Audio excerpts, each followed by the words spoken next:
Olá, como vai? Tudo bem? Eu espero que você esteja bem.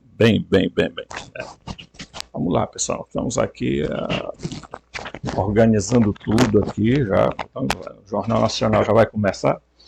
Então, assim, pessoal, você que está chegando novo no canal, chegou novo no canal? Então você já sabe, né? Por favor, se inscreva, toque o sininho, deixe o like, comente, compartilhe o vídeo, divulgue o canal, ajude a gente nisso aí, tá? E se você quiser ser parceiro economicamente no canal, você também é convidado através do Pix. O Pix, através do e-mail robson.rmt@gmail.com robson.rmt@gmail.com tá bom?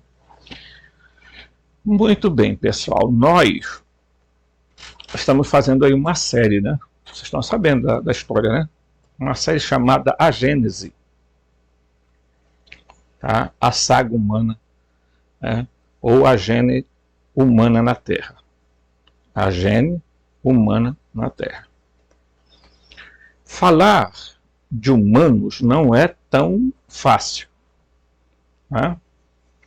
Primeiro, porque nós fomos doutrinados a acreditar de que supostamente nós fomos criados por um ser que se passou por Deus e disse, olha, façamos o homem à nossa imagem e semelhança. Depois também que ele misturou lá o barro e tudo mais e tal, e criou o homem. Vocês sabem que existem duas narrativas da criação, em Gênesis 1 e em Gênesis 2. Ok? Para todos os efeitos, essa era a história que se espalhou pelo mundo, que criou a sociedade ocidental e a educação, a religião e tudo mais, então a cultura judaico-cristã chamada. Muito bem. Só que por volta de 1946, por aí assim, né? Deixa eu passar aqui. Por volta de 1946, tá? Eu vou botar aqui 1945, porque foi quase na mesma época, tá? Foi achado alguns documentos, né? Foi achado as chamadas tabuletas da Suméria, ok? Os documentos sumério-acadianos, né? Tá. Então, nesse mesmo período, né, apareceu a gente chama de tabuletas, mas outros chamam dos tabletes, né? Tabuletas sumério-acadianas, tá? Porque, na verdade, já havia acadiana, ok? E também foi achado os documentos gnósticos, ok? Que são chamados documentos de Nag Hammadi, a biblioteca de Nag Hammadi, ok? Então, quando essas coisas apareceram, ó, aqui, tá? Quando essas coisas apareceram, o que ocorreu? Houve uma mudança de paradigma, que é a descoberta de que existia uma narrativa também da criação nas tabuletas da Suméria e existia uma narrativa da criação nos escritos gnósticos. Totalmente diferente uma da outra. Similar nos aspectos, né? E aí, aquela história da Bíblia, de um Deus bondoso criando essa coisa toda e tudo, começou a empurrá-lo, né? Claro que ainda se mantém até hoje, porque, meu amigo, você não vai tirar isso da cabeça de muita gente por aí. Porque meio complicado, né? Então, eu resolvi mostrar para vocês isso aqui, ó. A Suméria surge entre 3.500 a 1.800 antes de Cristo. Antes de Cristo, tá? Antes da era cristã. A Acádia, 2.340 a 2.125 antes da era cristã. A Babilônia, entre 2000 e 1000 antes de Cristo. A Assíria, entre 1170 a 612 antes de Cristo. Se você perguntar aonde a Bíblia surge bem aqui, tá? Aqui é o surgimento da Bíblia. O chamado Pentateuco foi escrito nessa época, lá na Babilônia, quando eles foram cativos para lá, né, com o rei Nabucodonosor, ok? Então a Bíblia surge ali, ok? Já tem toda uma cultura para cá, correto? Já tem toda uma cultura aqui. Tem toda uma história de seres que vieram e tal, ok? Correto? Tá entendendo? E aí começou a surgir a teoria dos chamados deuses astronautas. Por quê? Porque as tabuletas da Suméria falavam exatamente de que os sumérios teriam escrito pictograficamente a existência de seres que vieram do céu, que eles chamaram de Anunnaki. Tá? A Acádia reproduziu a mesma ideia, e na Babilônia também. Tá? Então, quando a Bíblia foi escrita lá, pelo menos os 5 primeiros livros, né, chamado Torá, porque uma coisa é a Torá, que é só os 5 livros, a outra coisa é a Taná. A Taná já é praticamente a Bíblia completa. Então, isso é importante, para você entender em que contexto a Bíblia surge, tá? Ok? Certo? E você vai entender que as tabuletas sumerianas são anteriores à Bíblia. Datam de mais ou menos esses 6.000 anos aí, antes de Cristo. Tá? Aqui é uma data aproximada, porque isso são pesquisas arqueológicas, tá, pessoal? Tem pesquisas, então eles vão fazendo datações, nem sempre muito confiáveis, mas é o que se tem. Então a Bíblia foi escrita nesse período, aqui, quando o povo hebreu estava cativo na Babilônia, né? Provavelmente o Abraão tenha vindo ali das regiões da Suméria, né?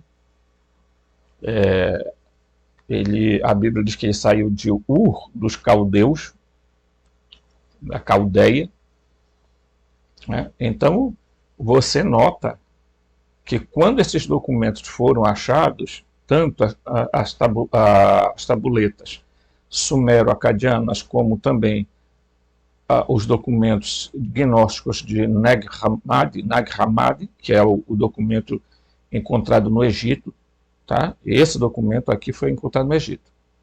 No mesmo período, tá? Isso aqui não foi nesse mesmo período aqui, tá? Isso aqui tem outra datação. Esse aqui foi nesse período aqui, tá? As tabuletas da Suméria foram encontradas aqui, ó. Aqui, esse documento aqui foi encontrado nesse período aqui, tá ok? As tabuletas da Suméria não. Outro documento que foi encontrado no mesmo período foi os documentos de Qumran, ok? Que são textos do Antigo Testamento. Também, já muito posterior, teve os escritos ugaríticos. Ok? Então teve os escritos ugaríticos, né?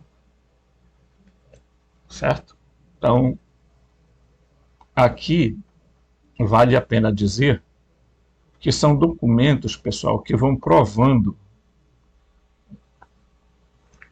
que a gente precisa entender algumas coisas. Então, quando alguém questiona Por que é que eu estou fazendo, tá,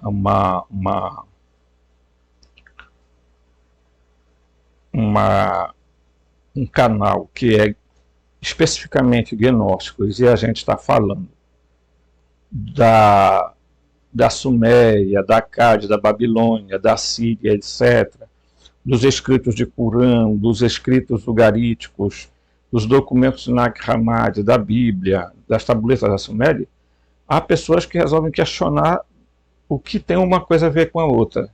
Bem, eu pergunto para você o seguinte, o porquê não tem uma coisa a ver com a outra? Se você é estudioso do assunto, deveria me responder. Tá? Se você não me provar de que nada tem a ver, então,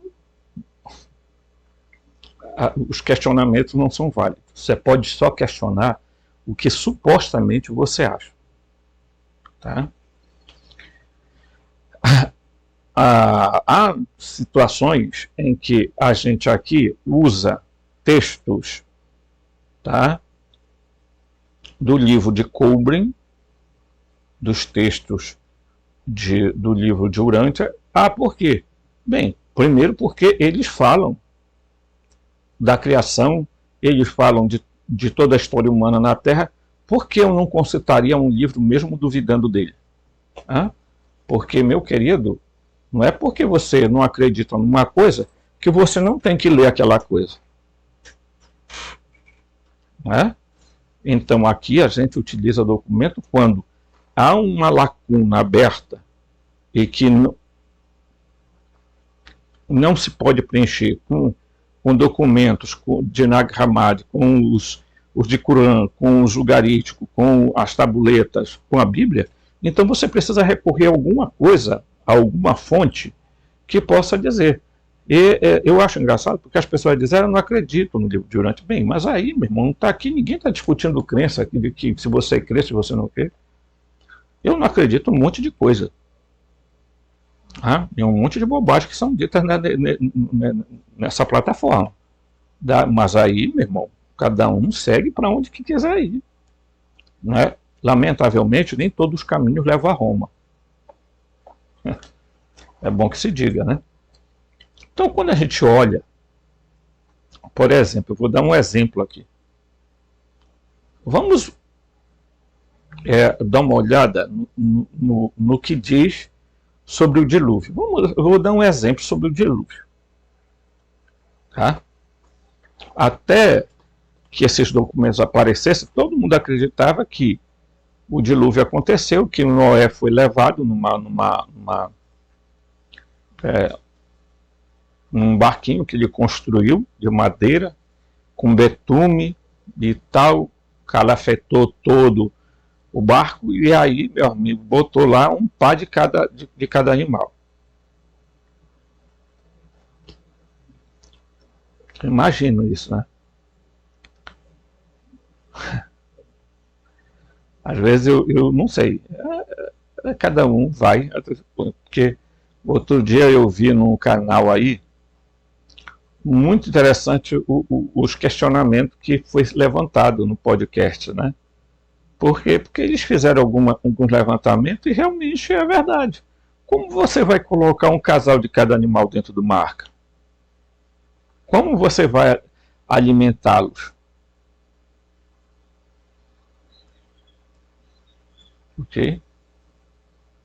Tem uma série de detalhes que você vai dizer, bem, peraí, alguma coisa está errada. Então, mas até então, todo mundo acreditava que o que a Bíblia falava era a verdade do fé.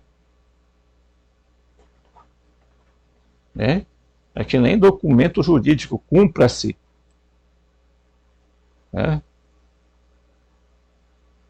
Então, a gente, aqui nesse canal, a gente não está aqui difundindo crença. Eu não sou nenhum guru, não estou aqui para fundar religião, não estou aqui para tirar ninguém de religião nenhuma, cada um se o que quiser. A função do canal é expor os dados que nós temos. Depois cada um tire sua conclusão. Vá atrás, pesquise. Se você encontrar algo que refute o que eu estou falando aqui, você pode vir aqui no canal e dizer lá embaixo, tá aqui, ó, eu encontrei isso aqui, tá? Porque aí eu não acredito em nada, eu não acredito na Bíblia, eu não acredito em nada, não.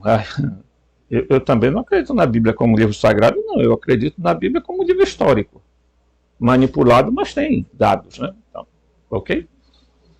Então vamos ver aqui, só um exemplo que a gente vai dar aqui. Tá? A inundação. Vamos ver. Tá? Atrahasis, o mito acadiano do dilúvio, veja, é um mito acadiano.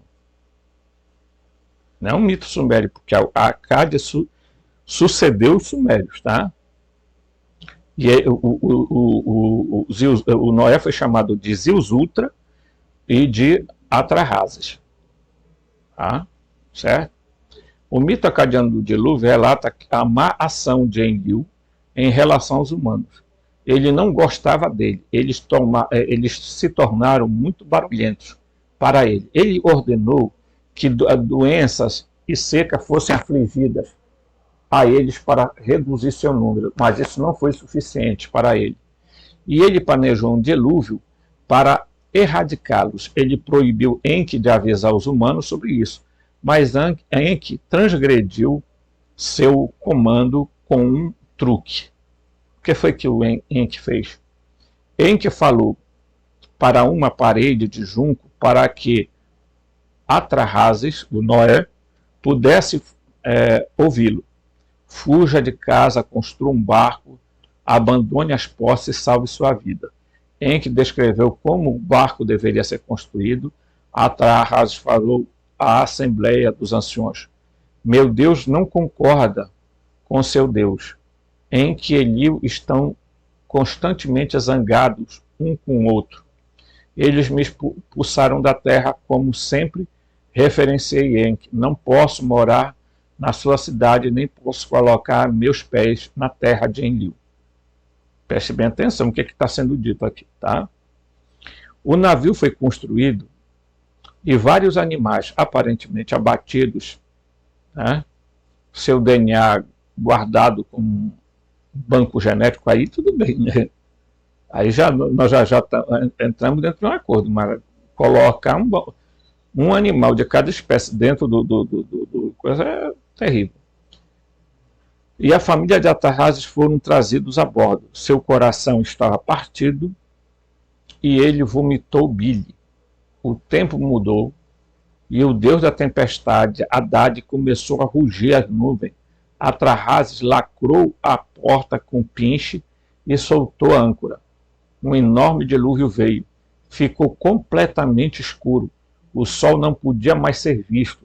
As pessoas não conseguiam se reconhecer na catástrofe. Após 7 dias, foi possível desembarcar novamente e Atrahasis ofereceu um sacrifício aos deuses. Os deuses estavam com fome porque não havia mais fazendeiros e nenhuma oferenda estavam com fome, tá? Os deuses. Nenhuma oferenda estava sendo trazida. A grande deusa mãe lamentou amargamente as decisões incompetentes de Enlil e Anu, e as massas de mortos, corpos nos rios, em que admitiu ter ajudado os humanos a sobreviver e convenceu Enlil a adotar um plano melhor. Quando souberam que Atrahasis havia escapado, Enki e Nintu fizeram um plano para garantir que o barulho das pessoas ficasse dentro dos limites. Tá? A morte era necessária para matar o crescimento populacional baixo. As crianças deveriam morrer e tabus de celibato foram emitidos. Um demônio feminino chamado Pastu deveria tirar as crianças do colo das mulheres que deram à luz. Isso tem muito a ver com ele coloca aqui entre parênteses, Pastu parece também ter sido chamado de Lamashtu, e se assemelha a Lilith da mitologia hebraica, que mata crianças recém-nascidas. Ok? O canal do parto foi estreitado, de modo que um terço das mulheres não deu luz com sucesso. Muitas mulheres teriam que viver uma vida monástica. Um mito semelhante e mais curto do dilúvio de Atrahasis é chamado Ziusudra. Olha aí, outra história contada já vai chamar de Ziusudra. O famoso épico de Gilgamesh, com uma história semelhante ali, seu nome Utnapishtim. Né? São nomes incríveis, né? Eu estou pensando em colocar num filho meu esse nome. Este texto relata outra história sobre o mal de Enlil. Ele havia criado um gigante, um Baba, que governava uma grande floresta de cedros e estava envolvido com maldade do povo da terra. Para libertar o povo dessa influência maligna, o herói Gilgamesh, junto com seu amigo Enkidu, matou o gigante, embora o próprio Enlil tivesse planejado provocar a briga. Tá? Enlil decretou que, como a punição dos dois amigos, deveria morrer. Enkidu ficou doente e morreu, e Gilgamesh sofreu muito. O épico também fala sobre a ira de Enlil quando soube que os humanos haviam sobrevivido ao dilúvio. Algum desses mais escapou? Nenhum deveria, né, ter sobrevivido à destruição. Enki, então, disse a ele, o mais sábio dos deuses, herói Enlil, como você pode tão intensamente derrubar o dilúvio? Há um questionamento que o Enki faz. Ok? Então há duas histórias sobre o dilúvio. Uma chama Ziusudra e o outro Atrahasis. Mas é a mesma história. E quem provoca o dilúvio? O Enlil. Ok? O Enlil. Que é o Javé bíblico. Então, aqui você encontra duas narrativas do dilúvio, ok? Aí você vem, tá? Aqui no capítulo 6 do Gênesis, e você vai ver o seguinte. Preste atenção no que vai ser lido, queridão. Porque as pessoas, elas sei lá, eu acho que talvez vai ser raro encontrar um canal com a metodologia que a gente trabalha aqui. Com o passar do tempo, quando os homens começaram a se multiplicar sobre a terra, e lhes deram filhas, e filhas lhe nasceram os filhos de Deus, os Benei Elohim, viram que as filhas dos homens, dos Hadã, né, certo? Eram muito atraentes e tomaram mulheres para si, todas que escolheram. Então Javé disse, meu espírito não viverá nos seres humanos para sempre, pois eles também são carne, portanto sua existência alcançará 120 anos. Os Néfilim estavam sobre a terra naqueles dias, também depois, quando os filhos de Deus se relacionaram sexualmente com as filhas dos homens, e lhe geraram filhos que estes eram os heróis antigos homens de renome, os Giborim.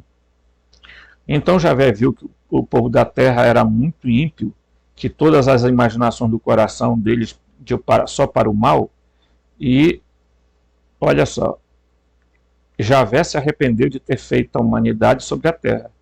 Isso afligiu seu coração.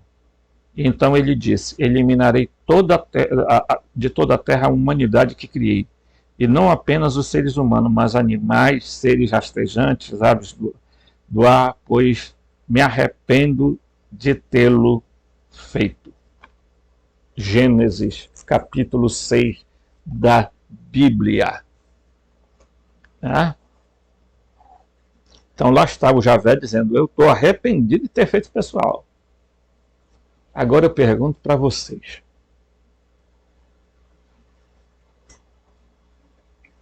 Né? O que tinha a ver, por exemplo, crianças? né? Quantas crianças, quantos idosos, quantas pessoas foram destruídas num suposto cataclisma, porque depois também a gente vai levantar algum questionamento. É verdade que nas muitas culturas existentes se conta a história semelhante do dilúvio. Eu, particularmente, não acho que o dilúvio foi um dilúvio universal, um cataclismo universal. Não acredito nisso. Desculpe, mas aí é uma questão de crença. Ah, mas isso está reproduzido em várias culturas, não sei aonde, os maias, os astecas, os incas, não sei o que tem. Bem, eu não vou entrar nessa discussão. Eu só acho que a essas alturas do campeonato, dizer que um cataclisma destruiu tudo é meio coisa. Bem, aí agora eu vou pegar esse livro aqui, Gnoses de João, que é um documento de Nag Hammadi. É um documento gnóstico. Muito bem. Então ele vai falar sobre o dilúvio. Olha só. Então aqui diz, o arconte-chefe, que é o Demiurgo, arrependeu-se por tudo que tinha vindo à existência por meio dele. Nesse momento ele planejou trazer o dilúvio sobre a humanidade. Quem? O Demiurgo. Quem é o Demiurgo? K. Olha, presta atenção pro vídeo. K. Quem é o Demiurgo? Yaldabaoth, né? Quem é o Yaldabaoth? É Javé, né? Quem é o Javé? É o Enlil, né? Ou você vai fazer de conta que não entendeu? Então nós já olha, duas narrativas do dilúvio, mais uma da Bíblia, e agora mais uma dos documentos de Nag Hammadi.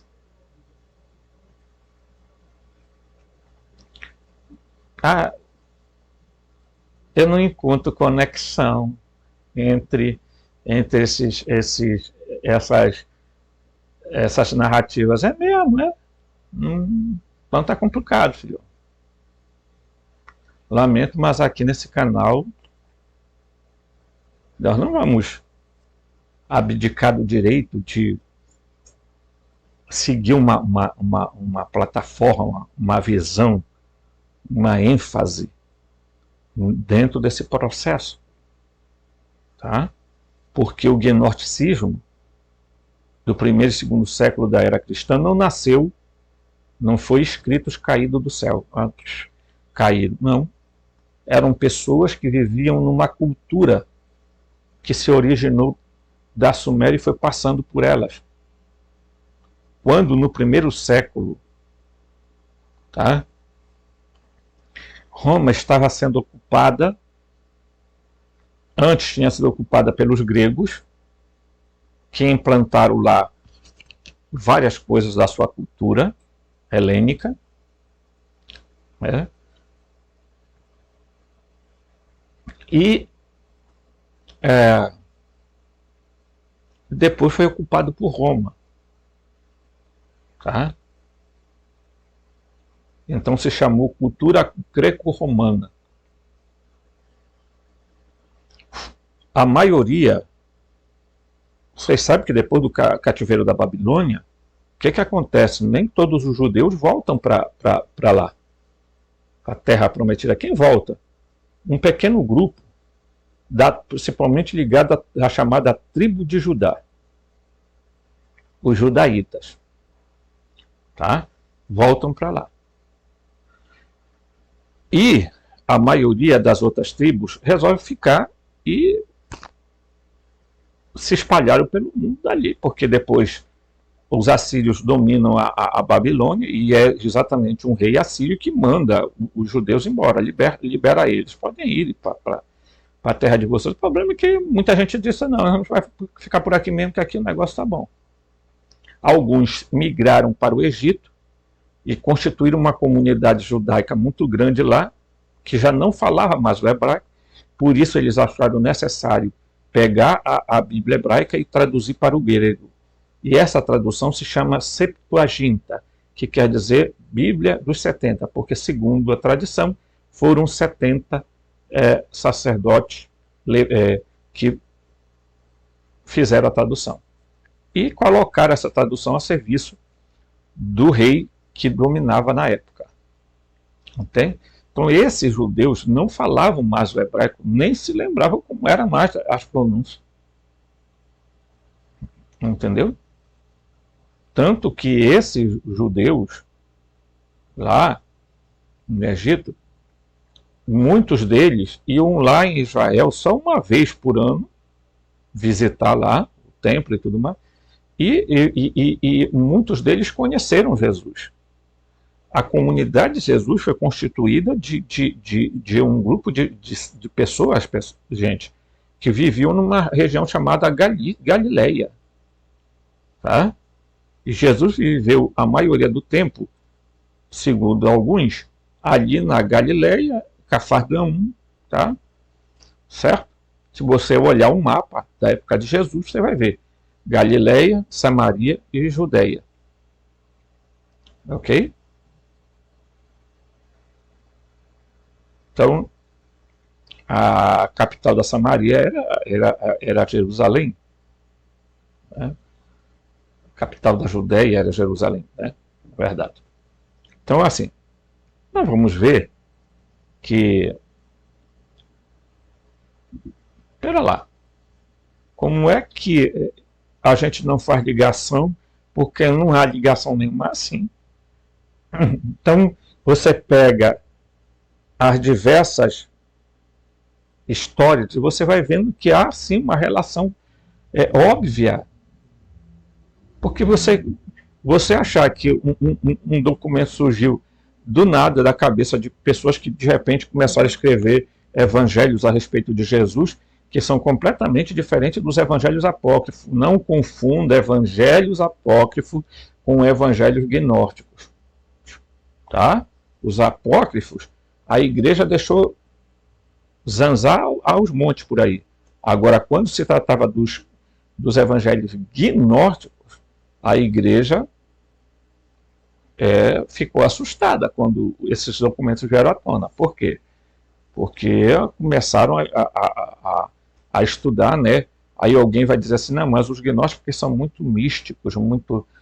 eu lamento que as pessoas usem os gnósticos como uma espécie de sociedade secreta, como um grupo de pessoas que tomavam alguma bebida alucinógena e tinham visões, ou xamânicos. Já classificaram os gnósticos de várias coisas.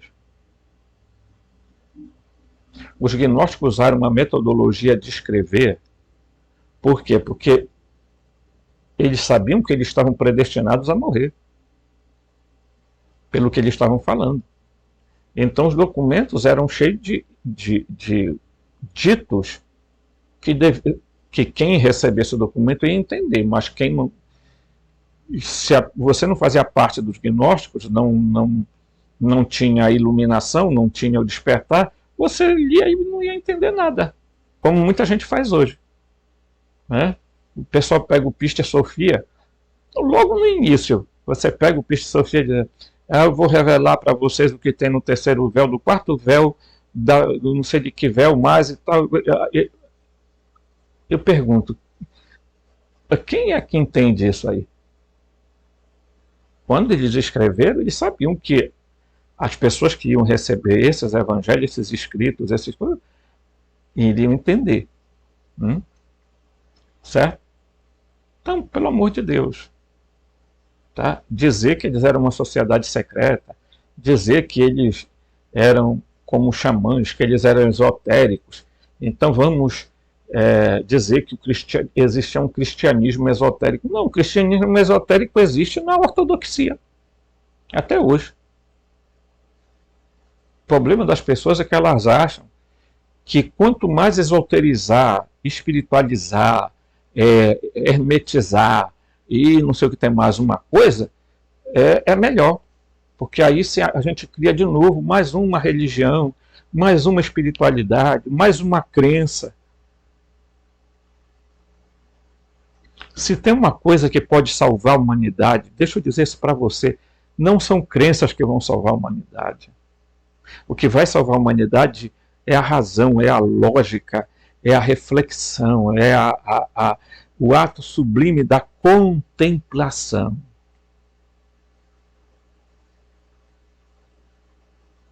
É meditar, mas meditar não é essa meditação que o pessoal fala.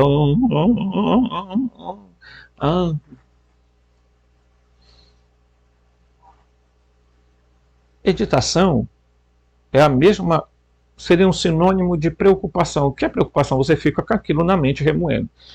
Então, a meditação é muito semelhante a isso, porque a palavra meditar vem de ruminar. O que é ruminar? Era o que o boi faz. Ele come o capim, masca, engole o sumo e engole. Aí o capim vai para o estômago dele, depois volta para a boca dele, ele começa de novo a mascar, engole aquele suco, depois volta de novo para o estômago, depois volta. Isso é meditar. Ela vem de uma palavra que quer dizer exatamente ruminar. Ruminar. Tá? Fica constantemente refletindo sobre aquilo, porque é aquilo que vai fazer com que ativar a glândula pineal, vai ativar os elementos químicos do seu cérebro e vai trazer para você a iluminação, meu querido.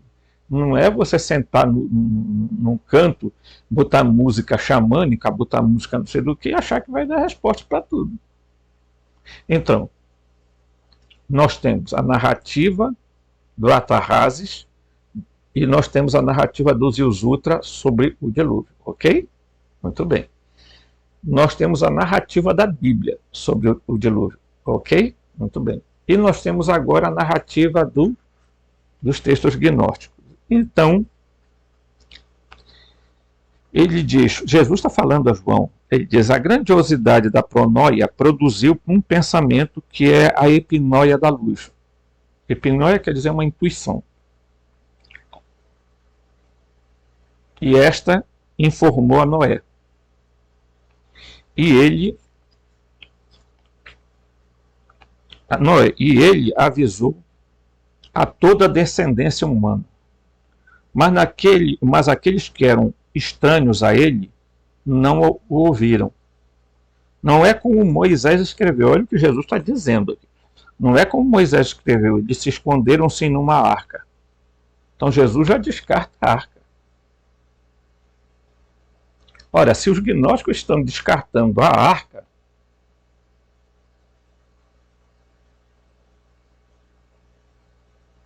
e a Bíblia diz que tem uma arca. Os sumérios, as duas narrativas falam de arca.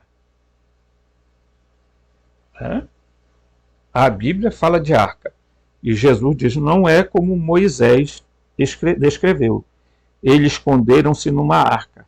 Mas esconderam-se em um lugar não apenas Noé, mas também muitas outras pessoas da raça inabalável.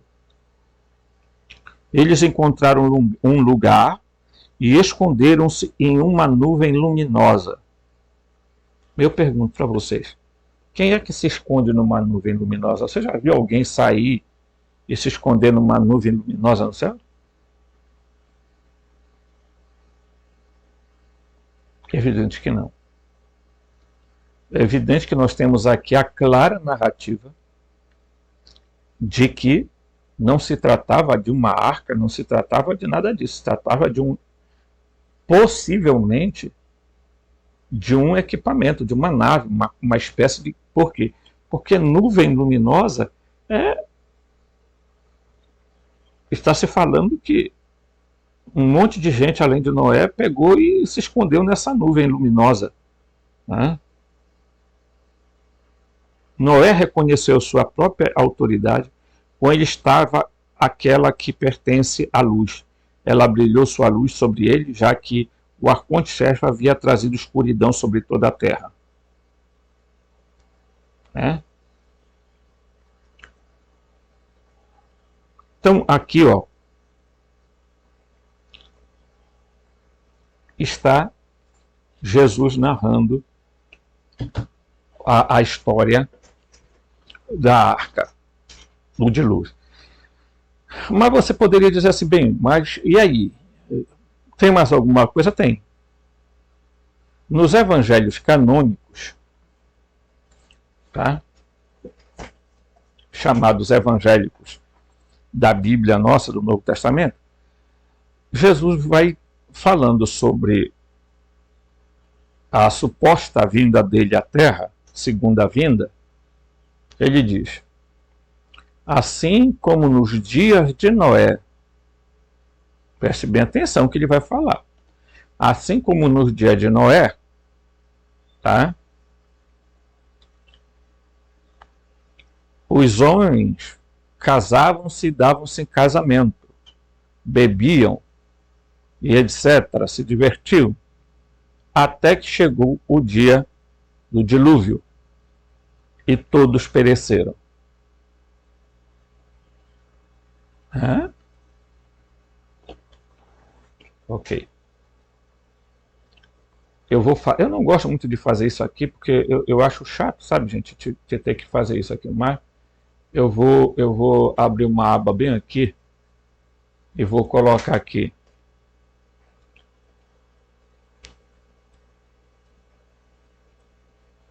a palavra dilúvio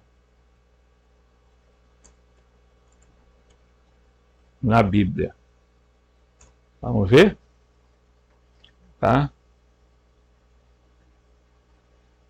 Então, olha, você vê bem aqui, ó. Tem o Gênesis que fala sobre isso, né? Eu quero pegar aqui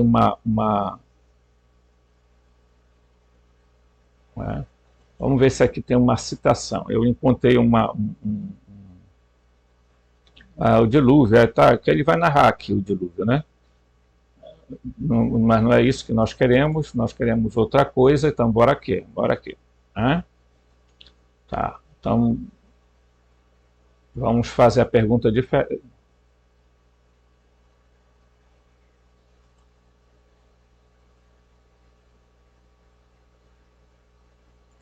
Tá.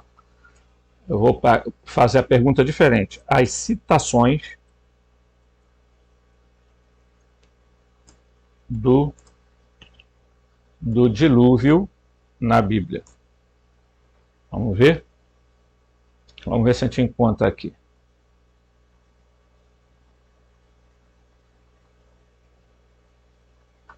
Então, bora ver aqui se tem aqui. Tá? Então, bora lá. Olha aqui. Ó. Você vai ver isso aqui na Bíblia Online. Tá? Você vai ver esse negócio aqui, tá? Então, eu vou tirar só essas coisas daqui para não atrapalhar. E viveu Noé depois do dilúvio 350 anos. Tá? É citado. Em 2 Pedro diz, pelas quais coisas pereceu o mundo, então coberto com águas do dilúvio. Certo? O Senhor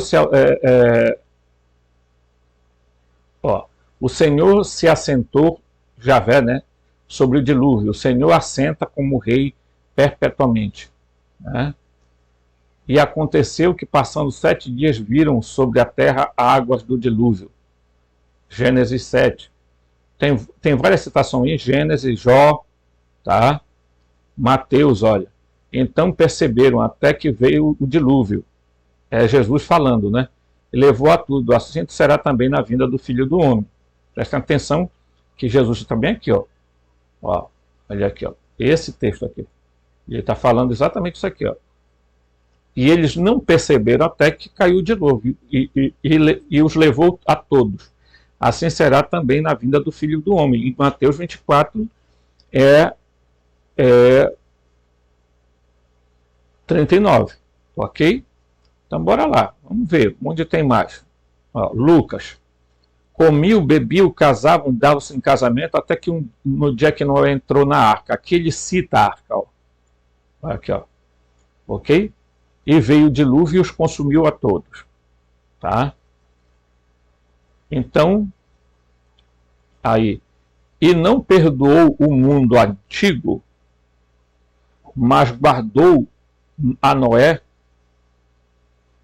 a 8ª pessoa, o pregador da justiça ao trazer o dilúvio ao mundo dos ímpios. Segundo Pedro 2,5.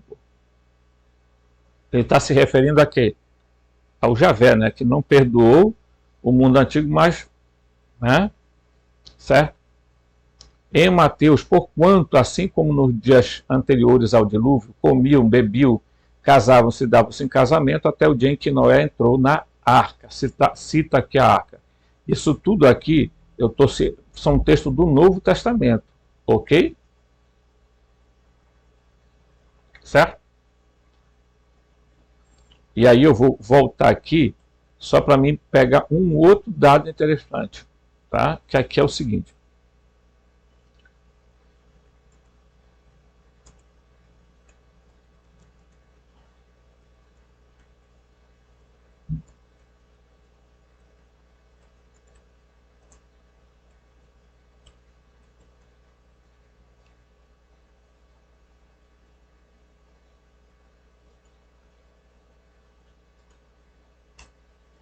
Vamos lá.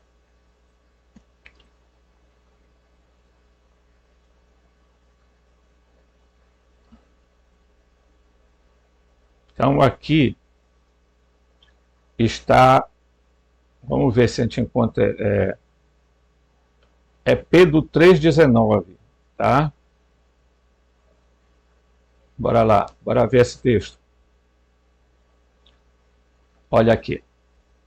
No qual também pregou aos espíritos em prisão que há muito tempo desobedeceram quando Deus esperava pacientemente nos dias de Noé, enquanto a arca era construída.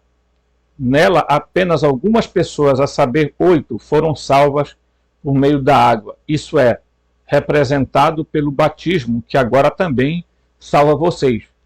Não a remoção da sujeira do corpo, mas a compromisso única consciência diante de Deus. Pela ressurreição de Jesus Cristo, que subiu aos céus, está à direita de Deus, e eles são sujeitos aos anjos, autoridades e poderes. Então aqui, ó, o Pedro está falando, né, em 3,19, que ele foi pregar aos espíritos em prisão, ok? Ele foi pregar aos espíritos em prisão. Então, eu acho muito interessante, porque as pessoas dizem o seguinte, ó,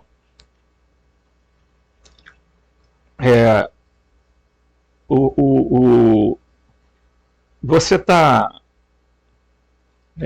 tem gente que diz assim, você está misturando as coisas, os gnósticos com a Bíblia, sabe, tal. Meu amigo, aqui o canal, a gente tem responsabilidade, né? Eu tenho responsabilidade sobre o que eu digo. Agora, sobre o que as pessoas vão pensar ou sentir aí, meu irmão, aí é outra história. E diz assim, não é? Porque o próprio Messias morreu pelos pecados de uma vez por todas, o justo por pessoas injustas, para poder levá-los a Deus. E ele, morto na carne, mas trazido à vida no espírito, e nessa forma ele foi e fez uma proclamação aos espíritos aprisionados. Os que foram desobedientes, havia muitos. Os que foram desobedientes, havia muito nos dias de Noé, né? Quando Deus esperou pacientemente. Então, enquanto Jesus, prestem atenção, o que acontece?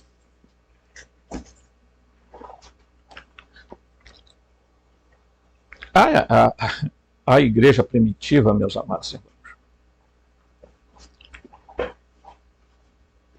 eles estavam mais perto das ideias do que nós estamos hoje. Então, o que aconteceu? Jesus, tá?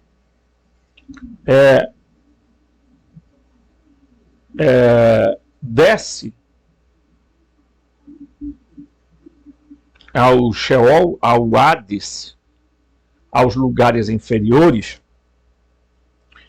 para falar com os que haviam sido, ok? Os que, diz aí o Pedro, que haviam sido desobedientes na época de Noé. que estavam presos aonde? No subterrâneo, no mundo subterrâneo.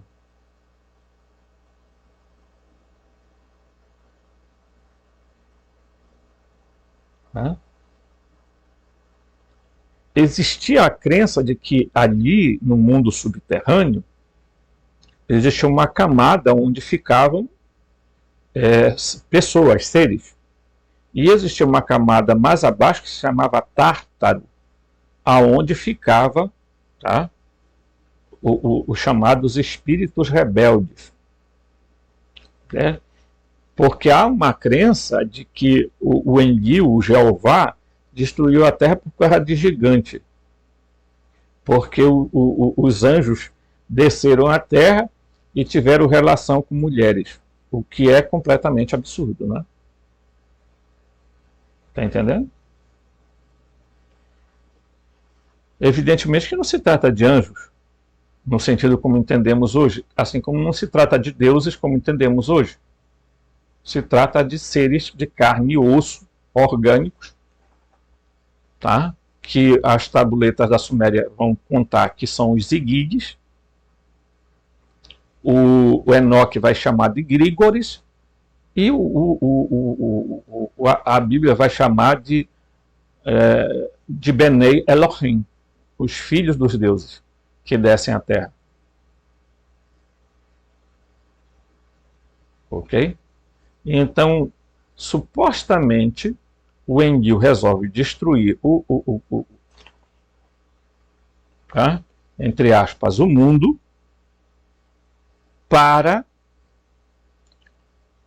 por causa do barulho dos humanos, segundo as tabuletas. Atrahasis, né, e o Zilzuda. São duas narrativas.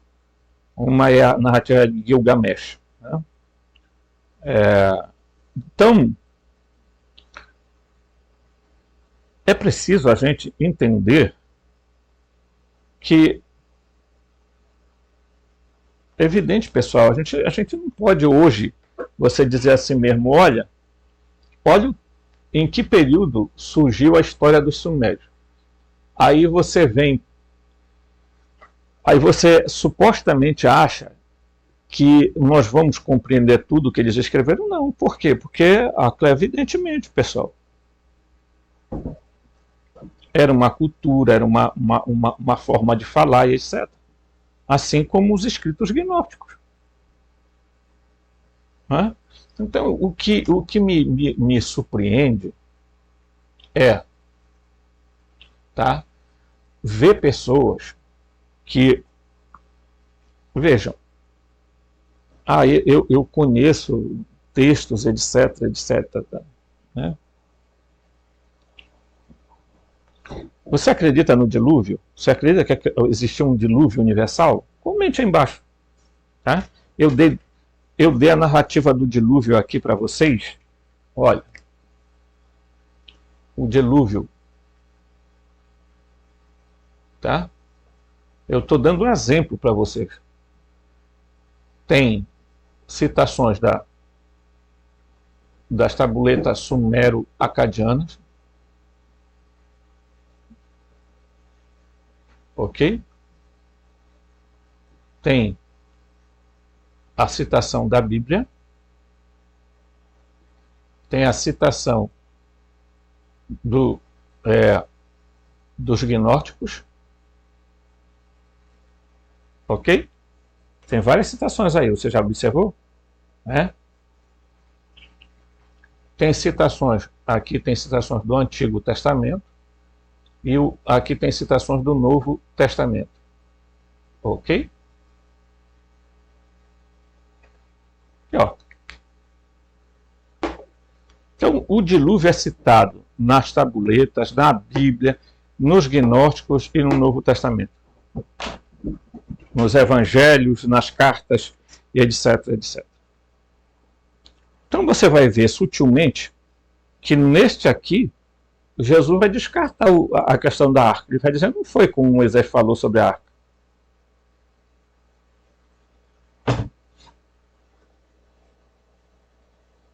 Você está me entendendo? provavelmente, né, a citação da arca na Bíblia vem das narrativas, das duas narrativas aqui, ó, tá? Aqui, ó, certo? Vem das duas narrativas, certo? Aqui, ó, a de Atrahasis, tá? Né? E o do Ziusudra, que vem no épico de Gilgamesh, tá? Então, meu queridão, eu acho que o que é importante não é se a arca teve ou não teve arca. Isso aqui não está em discussão, porque supostamente, né, inclusive numa série na Netflix, que eu sempre assisto para comentar alguma coisa aqui com vocês, né, a história daquele avião que sai em 2013 e chega em 2018, eles vão descobrir depois, e tem uma série de coisas, que eles ficaram aprisionados numa espécie de dimensão atemporal que tinha a ver com toda uma história de diamante, não sei o que, até que chega a um pedaço da arca que os Estados Unidos tinham posse, tá? E esse pedaço da arca, quando se fazia alguma experiência nele, estava fazendo com que desse tremor de terra e vulcão estivesse surgindo em lugares inesperados. Até que a menina pegou o pedaço da arca e jogou dentro do vulcão, e o vulcão desapareceu. Aí eles vão entender uma ligação de uma... É um trincado história, pessoal. Mas a grande questão não está se teve arca ou não teve arca. A questão é que a história da inundação está contada nesses três casos. Aí eu pergunto, por que eu não contaria? Agora eu vou fazer de novo uma outra pesquisa aqui. Tá? Eu não gosto muito, mas eu vou fazer. Tá? Porque assim, teve gente que questionou, vou botar aqui, o dilúvio, tá? Eu vou fazer aqui, que você pode fazer na sua casa e ver, né, se aqui, ó, eu vou pegar aqui, ó.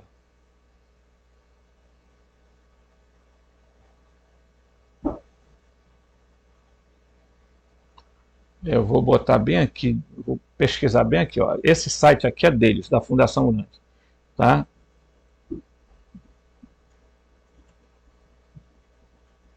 Vamos ver se vai aparecer aqui. Geralmente eles fazem várias citações aqui no livro, tá? Então, no documento 58 do livro, diz assim: o vosso sol derrama um verdadeiro dilúvio de raios mortais, né? Então ele está falando aqui, aqui, ó, as águas dessa inundação cobriram as terras submergidas pelo dilúvio precedente, ao mesmo tempo que estenderam até mais longe em muitas direções em todas as América e Europa. Olha aqui, ó. Aí ele vai falar do Monte Ararat, olha aqui, ó. O Monte Ararat era a montanha sagrada da Mesopotâmia do norte, o posto grande, que grande parte das vossas tradições desses tempos antigos foi a adquirida por meio da história da enchente da Babilônia. Não é nenhuma surpresa que o Monte Ararat e sua região fossem posteriormente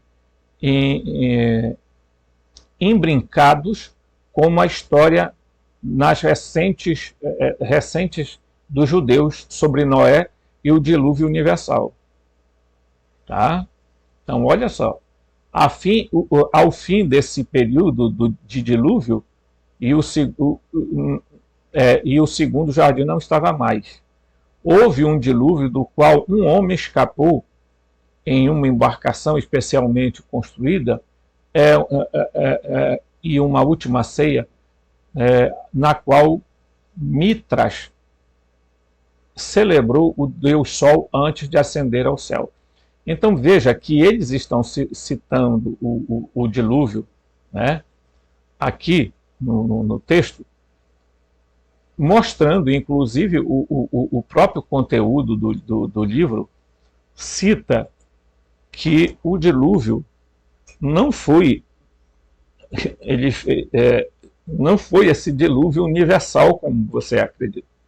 Eles dizem que houve uma inundação naquela região e que aquilo foi tomado como sendo uma enchente que deu por todo canto, o mundo todo. Né? Certo? Mas existe comprovação científica de que houve um dilúvio aqui e tal. Se fala isso, mas se fala relacionado à era glacial. Tá? Quando se começou o degelo, aí começou a subir as águas do mar e foi cobrindo um monte de coisa, inclusive, supostamente a Atlântida teria exatamente acabado nesse período.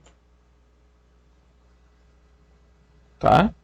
Então, pessoal, as pessoas dizem assim, eu não acredito no...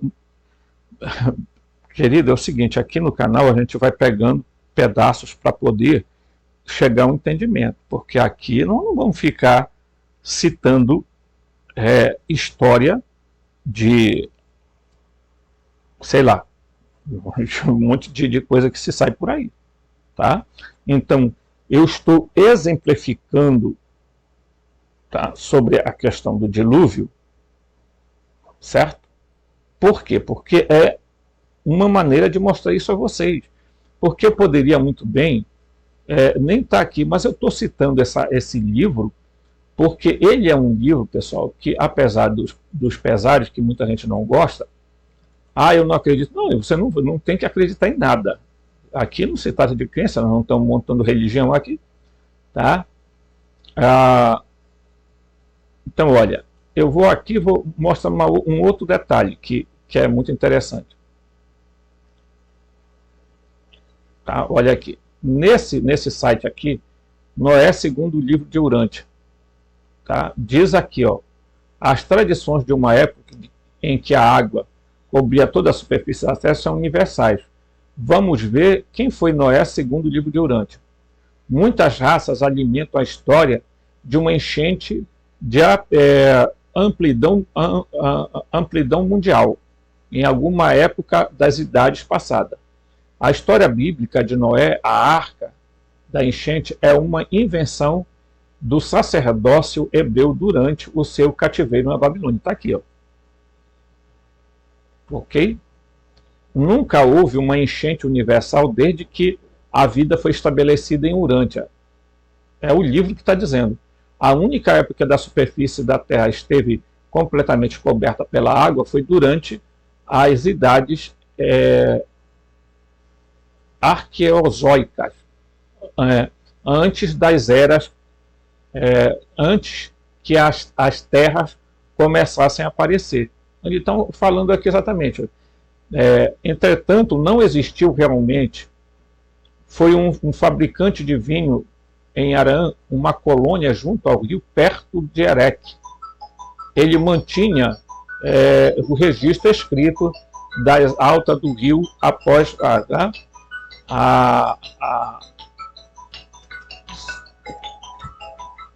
certo? Chegou a ser bastante ridicularizado quando descia o Vale do Rio advogando que todas as casas tivessem de ser feitas de madeira, no feitio dos barcos que os animais dos animais da família fossem colocados a bordo, todas as noites quando se aproximava a estação das enchentes. Tá? Então o livro vai explicar aqui, basicamente, exatamente, de que não houve nada, absolutamente nada sobre isso. Ok? Ok? Então, não se trata aqui, desculpe o barulho do celular tocando, mas lamentavelmente, pessoal, às vezes a gente tem que... E eu não vou cortar o vídeo para atender um telefone. E eu já devia ter colocado no silencioso também. Então, pessoal, é isso. Tá? A gente precisa entender que não se trata aqui, o canal não está tratando de crenças, apesar do nome do canal ser O Gnóstico, tá? Não é porque a gente lê os documentos gnósticos que nós vamos ficar restrito lendo o documento gnóstico aqui. Ok? A importância da gente ter outros dados é fundamental para que a gente estabeleça o caminho da compreensão. Afinal de contas, a sabedoria não é um processo intuitivo, é um processo também de racionalidade. E é isso que a gente tenta fazer aqui. Ok? Então eu estou dando um exemplo para deixar claro para vocês a nossa intenção referente aos estudos que são ministrados nesse canal, pessoal. Porque o importante não é se teve arco ou não teve arco. Se a inundação foi mundial, o planeta todo, ou se foi num pedaço de terra restrito. Tá? O que importa para nós é mostrar que as tabletas da Suméria comentam, tá? Falam do Atrahasis, do Ziusudra, a Bíblia, tá? Fala né? Os gnósticos falam sobre o dilúvio, mas aqui na gnose de João, Jesus diz que não tem nada a ver com arca, tá? E o Novo Testamento também fala desse bendito dilúvio. Agora, é preciso entender tudo isso dentro do contexto histórico.